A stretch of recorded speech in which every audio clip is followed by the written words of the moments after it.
अस्सलाम वालेकुम स्टूडेंट्स, उम्मीद है कि आप सब खैरियत से होंगे। मेरी दुआ है कि अल्लाह ताला आपको कामयाब करे। तो भाई आज की इस वीडियो के अंदर मैं आपके साथ फ़िज़िक्स का जो गेस्ट पेपर है वो शेयर करूंगा और ये वाले जो गेस्ट बताऊंगा ये आप कर लें इंशाल्लाह से ज़रूर इसमें से मार्क्स आएंगे आपके। ज़्यादातर क्वेश्चन इसमें से ही आएंगे। तो वीडियो शुरू करते हैं बिना किसी तखीर के। और अगर आप चैनल पर नए हैं तो ज़रूर सब्सक्राइब कर दें, ठीक है। और वीडियो अच्छी लगे तो इसको लाइक ज़रूर किया करें। तो देखिए भाई यूनिट 1 है। सबसे पहले इसमें पेज नंबर हम 2 से स्टार्ट करते हैं।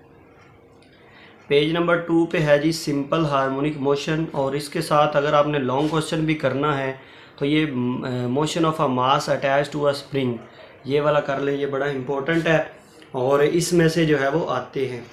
और इसके बाद है डेफिनेशन रेस्टोरिंग फोर्स की, पेज नंबर 3 पे, ठीक है, ये आपने करनी है। और इसके बाद आ जाते हैं जी आगे। इसके बाद है importance feature of simple harmonic motion, ये पेज नंबर 5 पे लिखी हुई है नीचे, ठीक है, ये आपने करनी है। ठीक हो गया जी। इसके बाद एक छोटी सी एग्जांपल है 10.1 पेज नंबर 6 पे, ये आपने कर लेनी है। डैम्प्ड ऑसिलेशन की डेफिनेशन है, ठीक है। और इसके बाद 2 टाइप्स ऑफ वेव्स, जिसमें मैकेनिकल वेव्स है और इलेक्ट्रोमैग्नेटिक वेव्स, ये वाली आपने दोनों करनी है। अच्छा, इसके बाद बारी आती है जी मैकेनिकल वेव्स और इलेक्ट्रोमैग्नेटिक वेव्स, ये इसकी 2 टाइप्स हैं, ये आपने करनी है, ठीक है। इसके बाद पेज नंबर 11 पे जो रिलेशन लिखा हुआ है, relation between velocity frequency and wavelength, ये वाला आपने कर लेना, ये बड़ा इंपॉर्टेंट है, ठीक है। रिपल टैंक वाला लॉन्ग क्वेश्चन अगर आपने पहले किया हुआ है तो ये ज़रूर कर लें। इसके बाद बारी आती है चैप्टर नंबर 11 की। तो चैप्टर नंबर 11 में साउंड वेव्स क्या होती हैं, ये इसके बारे में आपको पता होना चाहिए। इसके अलावा है जी करैक्टरिस्टिक्स ऑफ साउंड, जिसमें लाउडनेस है, लाउडनेस, पिच और क्वालिटी, ये 3 में से एक शॉर्ट क्वेश्चन जो है वो बन जाता है, तो ये आपने करना है। इसके बाद इंटेंसिटी और इंटेंसिटी लेवल है, और इसमें बेल और डेसिबल, ये 2 जो है ये पेज नंबर आपको मिल जाएंगे, पेज नंबर 25 पे, ये आपने करने हैं, ठीक है। इसके बाद है रिफ्लेक्शन यानी कि इको क्या होती है, ठीक है। इसके बाद बारी आ जाती है जी नॉइज़ पोल्यूशन की। तो अब नॉइज़ पोल्यूशन के बारे में थोड़ा सा इसमें अपना शॉर्ट के तौर पे थोड़ा सा पढ़ लें, ठीक है, इसमें से आ जाता है, यानी कि इसके बैड इफ़ेक्ट क्या हो सकते हैं नॉइज़ पोल्यूशन के, तो ये आपने कर लेना है, ठीक हो गया। और अच्छा जी, उसके बाद बारी आती है जी अगला, इसमें से जो फर्स्ट चैप्टर है ना, ये सेकंड चैप्टर है 11, तो इसके जो कंसेप्चुअल क्वेश्चन दिए हुए हैं पेज नंबर 34 पे, ये ज़रूर करें, बहुत ही उसमें से उठाते हैं। और इसके जो न्यूमेरिकल है वो 11.2 है, ठीक है। इसके अलावा 11.9 है और 11.4 है, ये 3 न्यूमेरिकल इसके बड़े इंपॉर्टेंट है। इसके बाद बारी आती है जी चैप्टर नंबर 12 की। इसमें हमारे पास रिफ्लेक्शन है, ठीक है, लॉ ऑफ रिफ्लेक्शन क्या होते हैं, ये 2 करने, पेज नंबर 37 पे है हमारे पास, ठीक है। इसके बाद बारी आती है जी इसको हम बोलते हैं मिरर फार्मूला, पेज नंबर 40 पे लिखा हुआ है मिरर फार्मूला, ये इसकी डिफ़ाइन आपने करनी है और इसके अलावा ये फार्मूला भी अच्छे से याद करना है, ये आ जाता है। इसके बाद law of refraction, page number है जी 43 पे, जहाँ पे स्नील्स लॉ भी लिखा हुआ है, ये मैं आपको कैमरे के सामने कर भी रहा हूँ, ये वाला, ठीक है, ये आपने करना है, ठीक है। अच्छा जी, इसके बाद आ जाती हैं जी लेंस पे, जिसमें 2 टाइप्स होती है इसकी लेंस की, कनकेव लेंस और कन्वेक्स लेंस, ठीक है, ये आपने करना है, ठीक है। और इसके अलावा ये defined resolving power, page number है 56 पे, ये आपने कर लेना है, ठीक है। और इसके बाद बारी आती है जी, इसके अलावा नियर पॉइंट और फार पॉइंट, इसकी जस्ट डेफिनेशन करें, बस ज़्यादा करने की ज़रूरत नहीं है, ठीक है। इसके बाद कंसेप्चुअल क्वेश्चन रिव्यू एक्सरसाइज के लिखे हुए हैं जी, ये यहाँ से आप करें लाजमी, ये आपको खुलासे से मिल जाएंगे, जो इसके खुलासे होते हैं ना फिज़िक्स के, वहाँ से कंसेप्चुअल क्वेश्चन ज़रूर करें, जितने हो जाएँ इसमें से कर लें, ये ज़्यादा इंपॉर्टेंट है, ठीक है। इसके बाद है चैप्टर 13 में इलेक्ट्रोस्टैटिक इंडक्शन है, ये बड़ा एंडोस्कोप और इलेक्ट्रोस्कोप, ये 2 जो चीज़ें हैं इंस्ट्रूमेंट, ये आपने करने हैं, ठीक है। इसके बाद इलेक्ट्रिक फील्ड इंटेंसिटी है, इसकी डेफिनेशन भी आपने करनी है, ठीक है। ये पसीना आ रहा है, इसको इग्नोर करें, गर्मी है ना तो इस वजह से, ठीक है। तो इसके बाद इलेक्ट्रिक पोटेंशियल, तो इलेक्ट्रिक पोटेंशियल आपने इसकी डेफिनेशन और फार्मूला सिर्फ करना है, ये लिखा हुआ है पेज नंबर 76 पे, ठीक है। और इसके बाद बारी आती है जी फैरड की डेफिनेशन। फैरड जो है बड़ा इंपॉर्टेंट टॉपिक होता है फैरड, तो ये आपने करना है कैपेसिटर। इसके बाद properties of electric field of line यानी कि पेज नंबर 75 पे है ये टॉपिक, ठीक है। इसकी चंद प्रॉपर्टीज़ आपने याद करनी है। इसके बाद कैपेसिटर और कैपेसिटेंस की डेफिनेशन सिर्फ, ठीक है। और इसमें से लॉन्ग क्वेश्चन जो है वो ये कैपेसिटर को जोड़ने के जो पैरेलल और सीरीज़ तरीका है, कैपेसिटर ऑफ सीरीज़ और पैरेलल तरीका जो है वह जोड़ने का वो आपने करना है, ठीक है। ये इसमें इम्पोर्टेंट टॉपिक थे। इसके बाद इसके जो एक्सरसाइज के क्वेश्चन हैं वो 13.2 है। इसके बाद लास्ट वाले जो तीन है 17, 18 और 19, ये बड़े इंपॉर्टेंट है, ये आपने करने हैं, ठीक है। इसके बाद आती है यूनिट नंबर 14 की बारी। इलेक्ट्रिक करंट की डेफिनेशन और फार्मूला आपने याद करना है। कन्वेक्शन करंट क्या होता है ये आपने याद करना है। पोटेंशियल डिफरेंस की तारीफ़ करें, ये आपने करना है, ठीक है। इसके बाद अच्छा जी, इसके बाद आता है फैक्टर इफेक्टिंग ऑन रेजिस्टेंस।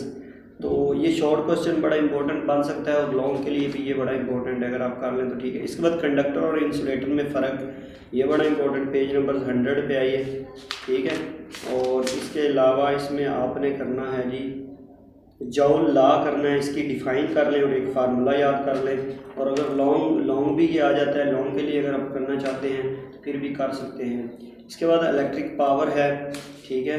और इसका ना जो क्वेश्चन आता है पावर P = I²R, ये पेज नंबर 106 पे लिखा हुआ P = I²R, ये प्रूफ आ जाता है शॉर्ट क्वेश्चन में, ये आपने करना है, ठीक है। इसके बाद बारी आती है जी, इसके बाद आप आ जाएं जी पेज नंबर, बस इसमें आपने यही करने हैं और MCQ जो है वो एक्सरसाइज वाले कर लेने हैं। न्यूमेरिकल अगर आपने पहले किए हैं तो करें, नहीं तो न्यूमेरिकल करने की ज़रूरत नहीं है, वैसे भी भूल जाएंगे फिर नहीं तो, ठीक है। इसके बाद आ जाए पेज चैप्टर नंबर 15 पे। चैप्टर नंबर 15 में आपने डायरेक्शन ऑफ मैग्नेटिक फील्ड करना है कि हम किसी भी मैग्नेटिक फील्ड की डायरेक्शन किस तरह फाइंड, उसके लिए हम वो थंब वाला जो रूल है, राइट हैंड रूल, वो इस्तेमाल करते हैं, वो बड़ा इंपॉर्टेंट टॉपिक है।